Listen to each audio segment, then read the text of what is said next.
Hello and welcome to Sport This Morning. I'm Cecilia Omogbe. Good morning, it's great to have you join us again. I'm Taya Salam. Yes, we're back again with another engaging edition of the show. I'm Austin Okunakpan. We'll leave Lagos, Nigeria now and go to Algiers. That's the venue for the ITTF African Junior Table Tennis Championship. You're wondering what was divine in that intervention for Team Nigeria.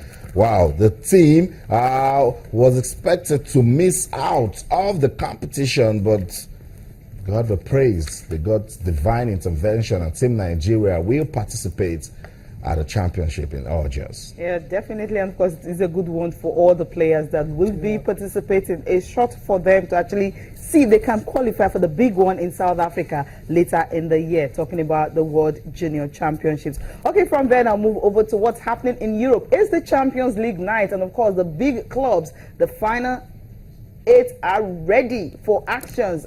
For Barcelona, they will be hosting Atletico Madrid. Remember, Barcelona is having the edge over them 109 times that they've actually met at home, and for Barcelona, always having the edge. Bayern Munich also will be in action tonight against Benfica. So get ready for Tuesday's actions of the UEFA Champions League. Yes, Cecilia, Austin, I can't wait for these games. It promises to be really explosive. From the Champions League, we go to the Premier League, where Chelsea have finally confirmed the appointment of Antonio Conte as manager after weeks of speculation. You have to say this was the worst kept secret in football in the last couple of months. I mean, there have been discussions ongoing now for a while. But yesterday, finally, it was confirmed as the permanent successor for Jose Mourinho. Yeah, definitely. And of course, he's going to be having a 3-year contract. So 3-year deal, yes.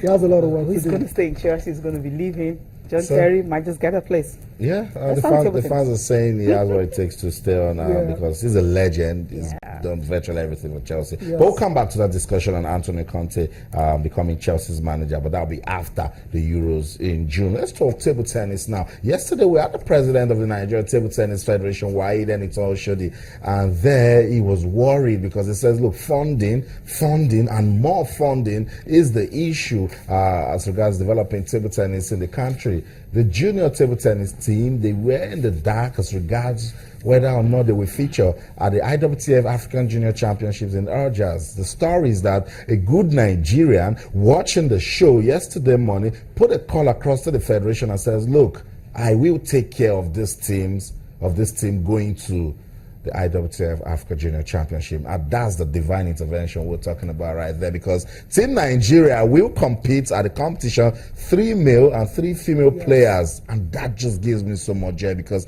that's the future right there. Yeah, it's actually the future. You know, yesterday we were talking about it, that will be fully gutted if you don't get to go.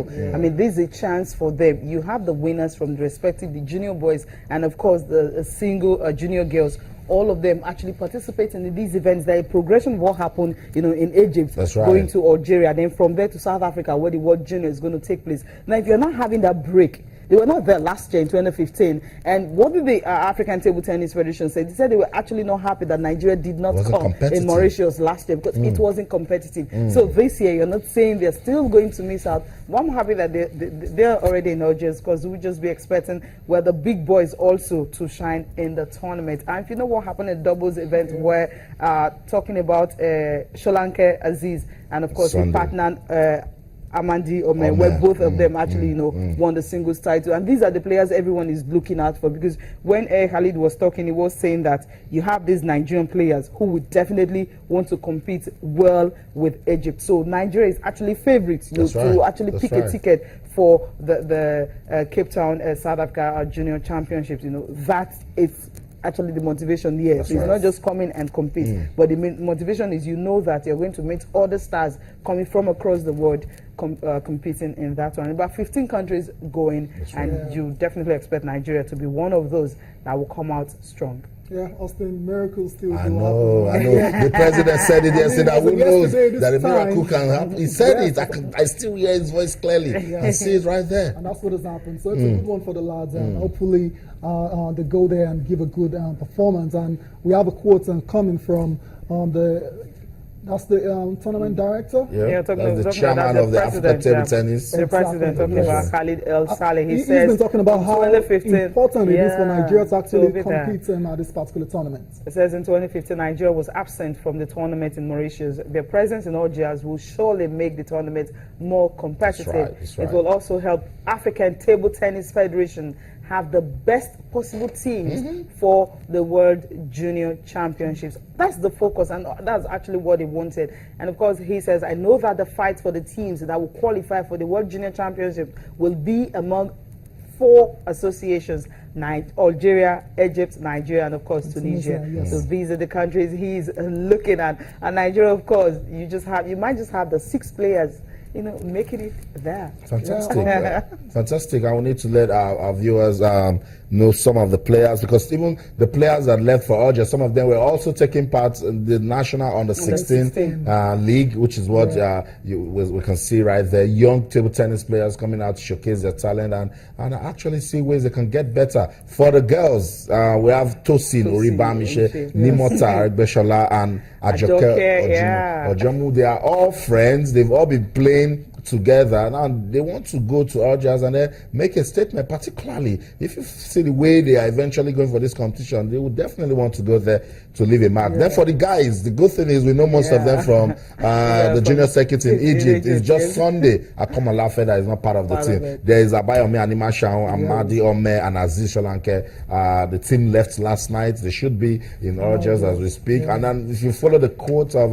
the president of Africa Table Tennis Federation, this competition will also bring out the team that will represent Africa at the World Cadet Championships next year. So imagine Nigeria teaming up with players from Egypt, Algeria, massive experience right there. And then they go to represent Africa at the World Cadet Championships. I think that's very sweet. And we're excited that Nigeria has a chance to compete at the competition. Yeah, definitely. And he's also saying that the tournament will be adding some events to this particular year's competition. Under 21 players will be competing this year. So that's another way. He said they will actually need to find out if it works. So if it works, they're going to have this on the 21 alongside on the 18 and on the 15 competition. So this is really huge for African players, especially Nigerian players who have the opportunity to actually be there in the tournament.